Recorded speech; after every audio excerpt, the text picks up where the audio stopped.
Hello गरुडेरियंस। So welcome to the channel and अभी तक आपने सब्सक्राइब नहीं किया तो कर लीजिए। सो डेली मार्केट डिस्कशन चालू करते हैं and Jio politicals and domestic Nifty setup के अंदर डिटेल में अपन जो है वो देखने वाले हैं क्रिप्स एंड टॉप डाउन अप्रोच के साथ जो हर शेयर मार्केट ट्रेडर के लिए इंपॉर्टेंट है एंड इन्वेस्टर के लिए। सो मार्केट के अंदर उथल-पुथल तो चली रही है। ईरान क्लियरली एक जियोपॉलिटिकल टेंशन बन के अभी भी उभरा हुआ है। एआई टेक बूम हो रहा है एंड उसके बाद समझेंगे अपन निफ्टी लेवल्स एंड सेटअप। फिर एफआईआई एंड डीआई एक्शन को ट्रैक करेंगे और आखिर में टॉप स्टॉक्स को देखेंगे। तो पूरी वीडियो को देखिए तभी आपको जो है मार्केट एनालिसिस समझ में आएगा ताकि आपकी इन्वेस्टमेंट जर्नी अच्छी हो पाए। अगर हम फैक्ट्स की बात करें ना तो वीकेंड्स पर जो मिडिल ईस्ट में जो टेंशन हुआ है उस पर जो ब्रॉडर मार्केट पे जो असर हुआ है ना वो गहरा रहा है। ईरान में जो हाईली एनरिच यूरेनियम है ना वो मतलब थर्ड कंट्री में ट्रांसफर करने वाले हैं, ऐसा वो मतलब ऑफर कर रहे हैं। सो अभी जो है इस पर यूएस प्रेसिडेंट का जो रिएक्शन था ना वो मतलब अनएक्सपेक्टेड था। मतलब वो क्लियर बोल रहे हैं कि एक critical Jio political stand of बन गया है जिसपे पूरी दुनिया के जो मार्केट है ना वो सांस रोक करके देख रहे हैं इस चीज को, क्योंकि ये बहुत ही इंपॉर्टेंट सिनेरियो होने वाला है आने वाले कई डेकेड्स के लिए। स्ट्रेट ऑफ हॉर्मोज के लंबे टाइम के जो क्लोजर की वजह से ना ब्रेंट क्रूड 3.7 तक जंप कर गया है। $5 मतलब ये मान के चलिए इतना ऊपर इस तरीके से शूट अप होना ऑयल प्राइसेस के लिए फियर का एक रियल साइन है। जब ऑयल महंगा होता है ना तो इन्फ्लेशन वापस बढ़ती, राइट। अब एग्जैक्टली वही हो रहा है। इस टेंशन की वजह से 10 ईयर की यूएस ट्रेजरी यील्ड को जो है 4.39% पर आ गया है। अब सेफ हेवन डिमांड की वजह से डॉलर अपने सभी G10 प्लेयर्स के मुकाबले और ज्यादा स्ट्रांग हो गया है। सब मैक्रो हेडविंड्स की वजह से ना अब इंडियन रुपी जो है 94 पॉइंट के समथिंग ऊपर बढ़ गया है। अब ये वॉलिटिलिटी तो चलती रहेगी मगर ग्लोबल इक्वेशन की वजह से एक नई जो है इंटरेस्टिंग साइड बन रही है ग्लोबल के अंदर जो भी एआई बूम है उसकी वजह से। अब अगर अगर आप वॉर पैनिक के बाद अगर अगर पूरी की पूरी सिनेरियो देखोगे मार्केट के अंदर तो जब से ना मार्केट के अंदर वॉर पैनिक के पीक को क्रॉस किया है ना तो तब से सिर्फ और सिर्फ अर्निंग्स ही मार्केट का एक प्राइमरी मतलब टेक अवे बन गया है, राइट। अर्निंग्स अच्छी है तो मार्केट चलेगा। समझो इस चीज को, मैंने आपको पहले ही बताया कि वॉर कितनी भी लंबी चलती रहे मार्केट एक टाइम तक ही उसको जो है मतलब ऑब्जर्व करता है, उसके बाद वो उसको नॉर्मल अपने डेली रूटीन में जैसे अपन चीजें लिया था ना वैसे लिया था, राइट। ये क्लियर दिख रहा है। एमएसआई एजेंट इक्विटीज जो है 1% ऊपर गया। साउथ परसेंट मतलब साउथ कोरिया के अंदर जो एआई का सबसे बड़ा मैन्युफैक्चर है ना वहां का मार्केट सीधे 5% ऊपर चला गया, मतलब रिकॉर्ड हाई पे। सेमीकंडक्टर इंडेक्स क्लियरली ऊपर है चाहे वो किसी देश के हो।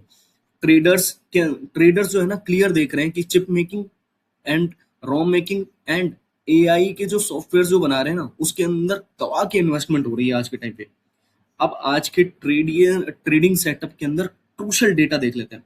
पिछले हफ्ते निफ्टी इंडेक्स 0.7% ऊपर क्लोज हुआ पर उसमें एक्सट्रीमली हाई वॉलेटिलिटी देखने को मिली थी। सरफेस पर मार्केट हायर क्लोज हुआ हो लेकिन अगर डेरिवेटिव्स का डेटा देखोगे ना तो क्रूशल 224 का जो हैवी कॉल राइटिंग है वो देखने को मिल रहा है। इसका मतलब साफ है कि उस लेवल पर एक बहुत सॉलिड रेजिस्टेंस फॉर्म हो चुकी है। ओवरऑल सेंटिमेंट अभी भी थोड़ा वीक है, राइट।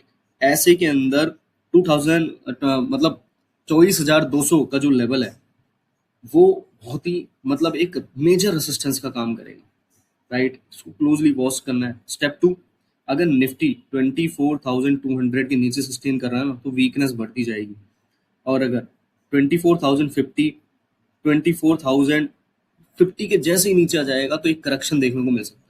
देखिए इंडेक्स 24,200 के ऊपर निकलेगा तो जा करके एक और रेसिस्टेंस है जो बहुत ही नियर है 24,350। देखो इसको समझो बात को, क्योंकि अगर ये रेसिस्टेंस आपने देख लिया ना तो आप सेटअप के अंदर पूरा का पूरा डेटा देख पाओगे आप कि कैसे अपन को ट्रेड लेना है, ठीक है। क्योंकि अब अगर विक्स की बात करें तो वो भी बढ़ेगा, राइट। विक्स का ऊपर जाना क्लियरली एक सिग्नल करता है कि मार्केट वॉचर्स एंड ट्रेडर्स को अपनी सीट बेल्ट टाइट कर लेनी चाहिए। एंड क्योंकि मार्केट के अंदर कंटिन्यू कंटिन्यू फियर रहेगा एंड वॉलेटिलिटी के क्लियर चांसेस है।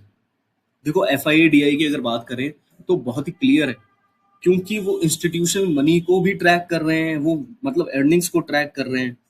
क्योंकि डीआईआई एंड एफआईए दोनों ने पिछली बार बाई की थी, राइट। DII ने तो ये मान करो मैसिव 6,748 करोड़ की बाइंग की थी, नेट बाइंग। और अच्छी बात ये रही थी कि FII भी जो है वो बाइंग कर रहे थे, 4,111 करोड़ की बाइंग की थी FII ने। लेकिन क्लियर है कि DII ने हैवी लिफ्टिंग की है, FII को आउटप्लेस किया है, मार्केट को स्ट्रॉन्ग सपोर्ट किया है। और फाइनली अगर अपन बात करें कि टॉप स्टॉक्स के बारे में डिस्कस कर लेते हैं, जहां पर अपन क्रूशियल अर्निंग्स की बात कर लेते हैं एंड कुछ कॉर्पोरेट अर्निंग्स की। देखो, MCX, टाटा कंज्यूमर ऐसे रिजल्ट्स लेके आया है जो मैसिव जो मैसिव सर्ज लेके आया है, राइट। अगर आप MCX देखोगे, ठीक है, 530 करोड़ रुपए का नेट प्रॉफिट। टाटा कंज्यूमर देखोगे 490। स्विगी की बात करें तो देखिए गजब का रेवेन्यू जंप दिखा है, अपने लॉसेस को इन्होंने कम किया है। समझने की कोशिश करो, इस टाइम पे जो मतलब जो सिनेरियोज चल रहे हैं ना, उसके अंदर कोई कंपनी अपने कॉस्ट बचा लेगी ना तो मजा आ जाएगा, जैसे अर्बन कंपनी का देखने को मिला। देखो, 5 हैवी वेट्स को अपने रडार पे रखो आज के दिन, इनके चार्ट देखो। Canara bank, JSW energies, Indian hotels, Abbott India and UPL। देखो, ये इंपॉर्टेंट है, आज फोर्थ क्वार्टर रिजल्ट्स ये लेके आने वाले हैं। अगर कोई एक्सपेक्टेशन के मतलब बियॉन्ड चला जाता है ना, तो ही जाकर के आपको चार्ट पे मूवमेंट दिखेगा। तो देखिए, ट्रेडिंग पैटर्न्स को देखिए, कैंडल्स को समझिए कि कैंडल्स क्या कह रही है, क्योंकि ये बहुत इंपॉर्टेंट है, राइट। क्योंकि यही सबसे बड़ी चीज है। टाइटन कंपनी की बात करें तो गोल्ड सप्लाई चेन की इश्यूज की वजह से बिल्कुल टेंशन फ्री है, उनके पास बहुत कंटिजेंसी प्लान्स है। रेगुलेटरी साइड पर बहुत बड़ी एक मतलब बहुत बड़ी खबर है, ओला इलेक्ट्रिक जो है उसके ऊपर अप्रूवल मिल चुका है उनके एक स्कूटर पे। टेलीकॉम स्टॉक के ऊपर अगर देखें तो Vodafone idea, UK parent company है उनकी, राइट। कैपिटल इन्फ्यूजन प्रपोजल पर मतलब वो सोच रहे हैं, राइट। तो वोडाफोन आइडिया की तो मतलब ये मान के चलिए रास्ते ही रास्ते खुले पड़े, राइट। सो क्या आज जियो पोलिटिकल टेंशन की वजह से एंड AI रैली की वजह से क्या एक बूम जो है ऊपर की तरफ बुलिश पैटर्न बन सकता है? ऐसे ही action packed and daily market setups को समझने के लिए हमारे यूट्यूब चैनल को सब्सक्राइब कीजिए। And thank you for watching the video. इसी के साथ मैं आपको कहूंगा अलविदा। धर्मो रक्षति रक्षित।